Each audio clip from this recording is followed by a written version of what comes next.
What's going on, guys, and welcome back to part 3 of the clutch install. Part of this video is a little kind of jostled around between when I was filming the clips and kind of when I'm putting the video together for editing and stuff, so just kind of bear with me on that. A lot of the stuff, we had the camera under the car trying to film putting the cradle back up, but it's kind of tough to jostle doing the filming and then actually doing the work and trying to pay more attention to what you're doing than filming. So I'll probably just put some like captions and what's going on in the clip, and then we're just gonna fill you in kind of after the fact.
So now that the cradle is back in on the car and the drive line is pretty much all buttoned up, there definitely are a few tips that I'd want to pass on and lessons learned from doing this job.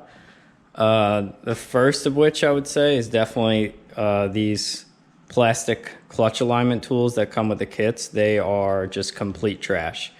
I definitely would not use one of these again doing one of the Corvette clutches. I would definitely try and get to a pick and pull or something, find an old C6 torque tube with an input shaft, and just make a clutch alignment tool out of a actual input shaft. Because basically the issue we had going back in the car was we would get into the first friction disc and then really couldn't get the driveline to slide into the second one. And we put the clutch alignment tool in, obviously, when the clutch was torqued down, so everything should have been aligned. But what really kind of happened was it was definitely slightly off, because we went to put this back in after we like kind of put the driveline in and pulled it back out again to check it. And this was kind of tight going into the second one. So there's probably just a slight little bit of misalignment in the splines when it got torqued down, just because this can't really hold it in place very well. It's just plastic, like very, very cheap, soft plastic. And then one of the other issues we battled was getting that rectangular shaped electrical conduit that runs the length of the torque tube, and it's tucked on top of the torque tube. That was really challenging to try and get snapped back into the place in the little L brackets, the tabs. So one tip we did figure out was going in the car, and then when the console's removed, you could basically stick your whole hand down in there and be able to push the wire conduit back into place. So that was something we probably struggled with for, I don't know, probably 30-45 minutes trying to get up there with a pick and try and pull the thing into place, and then pop in the front. And we're just going back and forth, and then we just had the idea like, oh, can we reach down from the top, since the shifter and everything is out of the car, and try and do it that way, and that worked out perfect. And one of the other issues we ran into was feeding the clutch sleeve line up kind of around the bell housing as you're walking the torque tube and the drive line back in. This one, we definitely, if you left it in the position that it came out of the box, like there's no way it was going to mate up. So you definitely need to do a little bit of bending and guiding with the clutch line. And we actually, I think, got it fed into a better place than what the factory one was, because it is a little bit higher and tucked closer to the firewall. And we're probably just going to add a couple wire ties or something to kind of hold it up closer to the frame rail there and away from the header, because the this cylinder down here is basically going to run right against it. And a lot of people have problems with the insulation burning through and then burning the clutch line, and that could cause a small engine fire back here and melt all this harness and everything. So we're going to, once we get the header in, we'll have a better idea of fitment and stuff. So we'll tackle that when the time comes. And then everything else went back together relatively smooth. We got all the suspension components and everything buttoned up. I'm not sure how much of that came out in video. The electrical connections, the cradle all bolted up. We got the brake lines reconnected. The brakes bled.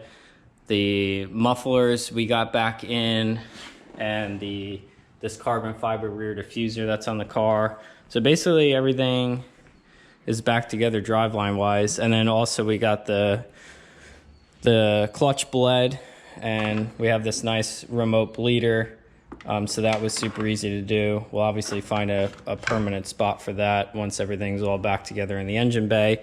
And then we did end up putting the car on the ground, and we just did kind of a roll check where we left the car in gear. We push the clutch in, like roll the car, and then release the clutch to make sure that everything locks up and it's doing what it's supposed to be doing. So as far as we could tell, everything is good. And one of the other tricks, I'm not sure if I mentioned it in the second video, I might have went over a little bit, was this made the project super helpful, having one of these hydraulic carts. We did have some issues with it. It's one of the Harbor Freight 1,000-pound hydraulic carts. You really got to take the time to properly bleed the cylinder and make sure all the air is out before using the thing, because we actually got it kind of stuck and it wouldn't go up any further. So we had to like block and brace the cradle, pull the cart out, and then like go through the whole bleeding process again and fill it up with oil. And then now the cart seems to be working fine, but that was a little bit of a headache we had to deal with. I don't think I had that on camera at all. But having the cradle rested here and then having a bottle jack on the front to change the angle of the torque tube so you can match it to the engine and then basically like slide it right in, that really helps out. So I'd highly recommend one of these if you're going to be doing the clutch.